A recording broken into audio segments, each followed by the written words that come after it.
সুপ্রিয় দর্শক আসসালামু আলাইকুম, ওয়েলকাম ব্যাক মাই চ্যানেল। আশা করি আলহামদুলিল্লাহ আল্লাহর রহমতে সবাই ভালো আছেন। দর্শক, আজকে আমি আপনাদের জন্য নিয়ে হাজির হয়েছি চিকেন প্যাটিস রেসিপি। ঘরে বসে আমরা খুব সহজেই কিভাবে চিকেন প্যাটিস তৈরি করতে পারি সেই রেসিপি আপনাদের সাথে শেয়ার করব। তো চলুন দেখে নিই কীভাবে আমরা প্যাটিস তৈরি করব। তো প্যাটিস তৈরি করার জন্য আমি এখানে প্রথমে 1.5 কাপ আটা নিয়ে নিয়েছি। দিয়ে দিচ্ছি স্বাদ মতো লবণ ও 1 চা চামচ চিনি, আর দিয়ে দিচ্ছি এখানে 1.5 টেবিল চামচের মতো রান্নার রেগুলার তেল। এখন এটা দিয়ে আমি ময়ান করে নেব। প্রায় 2 থেকে 3 মিনিটের মতো ময়ান করব। ময়ান করতে করতে যখন দেখব যে এটা গুঁড়ো দুধের মতো হয়ে গেছে দেখতে, আর চাপ দিলে দলা পেকে যায়, আবার ছেড়ে দিলে চুরমুর করে ভেঙে যায়।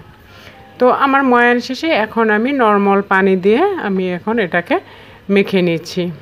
না শক্ত না নরম, এরকম একটা ডো তৈরি করে নেব। তো মাখতে মাখতে যখন দেখছি যে এরকম নরম হয়েছে, এই পর্যায়ে একটু তেল লাগিয়ে এটাকে রেস্টে রেখে দেব 15 মিনিটের জন্য। অবশ্যই উপরে একটু তেল লাগিয়ে রাখতে হবে একটি ঢাকনা চাপা দিয়ে। তো এটা এখানে রেস্টে থাকুক, ফাঁকে আমি এখন পুরটা তৈরি করে নিচ্ছি।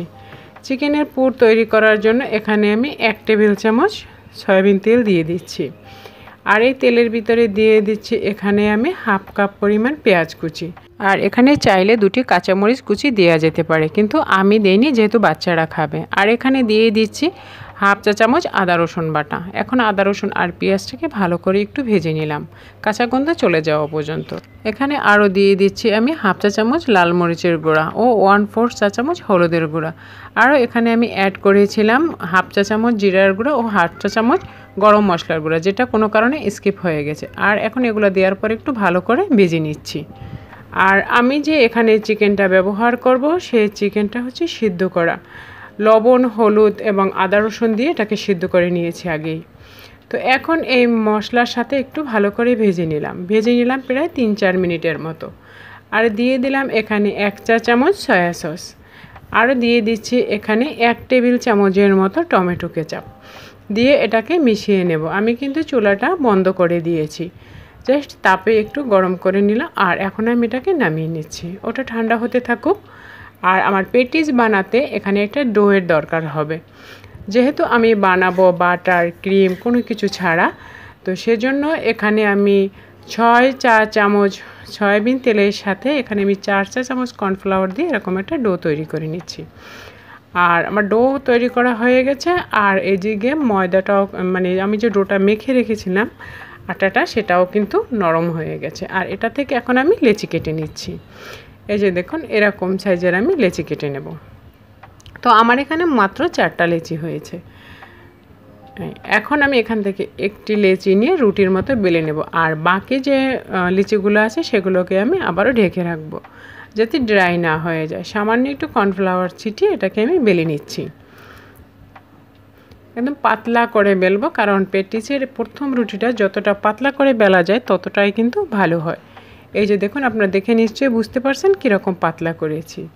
আর এখন এটার উপরে যে ডোটা বানিয়ে রেখেছিলাম তেল এবং কর্নফ্লাওয়ার দিয়ে, সেটাকে আমি ক্রিমের মতো লাগিয়ে দিচ্ছি, যেরকমভাবে বাটার এখানে দেয়া হয় সেরকমভাবে। এখন আমি এক সাইড থেকে ভাঁজ করে নিলাম, যেভাবে আমরা পরোটা ভাঁজ করি সেরকম। আবারও এটার উপরে আমি যে ক্রিমের মতো বানিয়ে রেখেছিলাম ওটা আবারও দিয়ে দিলাম। উপরে দিয়ে দিলাম একটু কর্নফ্লাওয়ার ছিটিয়ে। এখানে চাইলে আপনারা ময়দাও দিতে পারেন, তবে কর্নফ্লাওয়ারটা দিলেই ভালো হয়। এখন আমি এই সাইডটিকেও আবার ভাঁজ করে নিলাম। আবারও এখানে কিন্তু সেই ক্রিমটা লাগিয়ে নিচ্ছি, তৈরি করা ক্রিমটা। আবারও একটু কর্নফ্লাওয়ার ছিটিয়ে নিলাম। দেখে নিশ্চয়ই বুঝতে পারছেন কাজটা কিভাবে করছি, এবং খুবই সহজ কিন্তু। আবারও এক সাইড থেকে ফোল্ড করে নিলাম। এখন এটাকে আলতো হাতে একটু বেলে নেব। এই যে কতটুকু পরিমাণ বেলছি দেখেই কিন্তু বুঝতে পারছেন। আর এই মাথার এবড়ো থাবড়ো অংশটুকু আমি কেটে নিচ্ছি। এখন এটার উপরে আবারও একটু সেই তৈরি করে ক্রিম লাগিয়ে নিলাম। এখন এটাকে রোলের মতো করে ভাঁজ করে নেব। তার আগে উপরে আবারও একটু কর্নফ্লাওয়ার দিয়ে নিলাম। কর্নফ্লাওয়ারটাকে একটু চামচের সাহায্যে মিশিয়ে নিলাম। তো মিশিয়ে নেওয়া হয়ে গেছে। এখন আমি এটাকে রোলের মতো করে ভাঁজ করে নেব। এই যে দেখুন, খুবই সহজ, এটা যে কেউ কিন্তু অনায়াসেই পারবে। একটু চেপে চেপে নিতে হবে যাতে খুলে না যায়। আর যদি ভয় থাকে শেষ মাথাটা কিন্তু চাইলে একটু মানে পানিও লাগিয়ে নিতে পারেন। আর এই যে দুই সাইডের এবড়ো থাবড়ো অংশগুলো আমি একটি চাকুর সাহায্যে কেটে নিচ্ছি।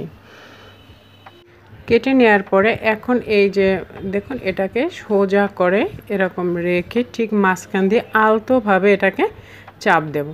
চাপ দেওয়ার পরে আবারও একটু এটাকে বেলে নেব। একটু কর্নফ্লাওয়ার ছিটিয়ে এটাকে এখন আমি বেলে নিচ্ছি। এখন কিন্তু একদম পাতলা করব না, মোটামুটি পরাটার মধ্যে যেরকম মোটা থাকে যতটুকু তার চেয়ে একটু পাতলা করব। এই যে দেখুন একদম কিন্তু পাতলা করা যাবে না, এরকম দেখে নিশ্চয়ই বুঝতে পারছেন। আর এখন এটার সাইড দিয়ে কেটে এটাকে আমি স্কোয়ার শেপে করে নেব। এই যে আর এখন আমি চারপাশ থেকে একটু পানি লাগিয়ে নেব। আর এই যে আমি যে পুরটা রেখেছিলাম পুরটা কিন্তু আমি ঠান্ডা করে নিয়েছি, গরম পুর দেওয়া যাবে না এখানে। তাই এখানে মাঝখান থেকে কোনাকুনি করে আমি পুর দিয়ে দিলাম। আর এই যে চারপাশ থেকে একটু পানি লাগিয়ে নিলাম, একদম কিন্তু মাথায় না, মানে যে কাটা অংশটা তার থেকে একটু সরিয়ে পানি দিয়ে নিলাম। আর এখন কোনাকুনি ভাঁজ করে নেব। আর মুখটাকে কিন্তু চেপে চেপে আটকানো যাবে না, মুখ থেকে একটু দূরে মানে পুরের কাছাকাছি থেকে এই যে আঙুল দিয়ে এরকম চেপে চেপে মুখটাকে ভালো করে বন্ধ করে দিতে হবে। তো তৈরি হয়ে গেল আমার একটি প্যাটিস। আর একইভাবে আমি বাকি প্যাটিসগুলোকে বানিয়ে নেব। তো আমার প্যাটিসগুলো বানানো হয়ে গেছে, এখন আমি চলে যাব সরাসরি ভাজার জন্য।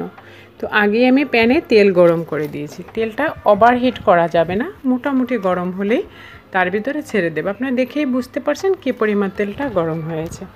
এখন আমি এগুলোকে ভেজে নেব। তবে ভাজার সময় খেয়াল করতে হবে হাই হিটে কিন্তু ভাজা যাবে না, একটু ধৈর্য সহকারে সময় নিয়ে ধীরে ধীরে ভাজবো। যখন একটি পছন্দসই প্যাটিসের কালার চলে আসবে সে পর্যায়ে নামিয়ে নেব। তো দর্শক যারা আমার ভিডিওটি দেখছেন, যদি এতটুকু ভালো লাগে প্লিজ একটি লাইক দিবেন এবং এরকম সহজ ও মজার মজার রেসিপি পেতে চাইলে প্লিজ চ্যানেলটিকে সাবস্ক্রাইব করবেন। তো কথা বলতে বলতে দেখুন এগুলো কিন্তু ভাজা হয়ে গেছে, মাশাআল্লাহ কত সুন্দর কালার এসেছে। তো এই দুটোকে আমি নামিয়ে নিচ্ছি তেল ঝরিয়ে। আর একইভাবে আমি বাকিগুলোকেও ভেজে নিচ্ছি। তো আমার ভাজা হয়ে গেছে আর এখন আমি পরিবেশন করে নিয়েছি। দেখুন মাশাআল্লাহ দেখতে কতটা সুন্দর হয়েছে, দেখে কিন্তু বোঝাই যাচ্ছে না যেটা ঘরে তৈরি নাকি দোকান থেকে কিনে এনেছি। এই যে দেখুন কতটা সুন্দর আর কতটা যে মুচমুচে হয়েছে আপনাদেরকে বলে বোঝাতে পারবো না। এই যে দেখুন আর ভিতরে পুরে কিন্তু একদম ঠাসা। তো এরকম রেসিপি একবার যাকে খাওয়াবেন সে কিন্তু আপনার ফিদা হয়ে যাবে। তো আশা করি আমার এই সহজ রেসিপিটি আপনাদের ভালো লেগেছে। ভালো লাগলে প্লিজ লাইক দেবেন এবং ফ্যামিলি ফ্রেন্ডসদের সাথে বেশি বেশি শেয়ার করবেন। আজ এ পর্যন্তই, দেখা হবে নতুন এপিসোডে নতুন সময়। আল্লাহ হাফেজ, আসসালামু আলাইকুম।